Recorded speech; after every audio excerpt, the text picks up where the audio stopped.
Hello friends, in this video we can see memory layout concept in C program. In C language, memory layout consists of 5 sections. First one text segment, second one heap, third one stack, fourth one initialized data segment, fifth one uninitialized data segment. Now we can see pictorial representation. So here this is the text segment, this is initialized data segment, and this is the uninitialized data segment. So this is the heap and it is stack. Now we can see one by one. This text segment also called as a code segment because it consists of the executable instructions. So this is read-only memory area only because to avoid the unintended changes.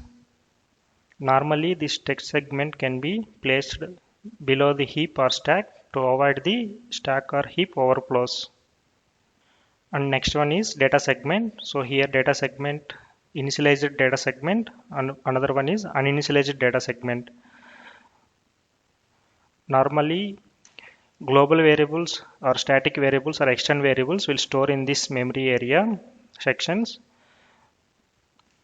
If you are not initialized any value, then it will store in the uninitialized data segment. Suppose if you assign the value, it will store in the initialized data segment. So this heap area to manage the dynamic memory allocation functions, example malloc, calloc and realloc. And we have this stack segment. So this is used to store the auto variables or local variables. So we can see here stack and heap are grows in opposite direction. When they both meet, the free memory will exhaust. Now we can see one small example where this memory sections store these variables. Now we can see here this is the main function, and inside this main function we have the local variable or auto variable integer type of a. We assign to value 10. So this is the local variable or auto variable which stores in the stack segment. And we already know above the main function, if any variable we declare, it will act as a global. So now here we define static variable, we assign the value 15. So it will store in the initialized data segment.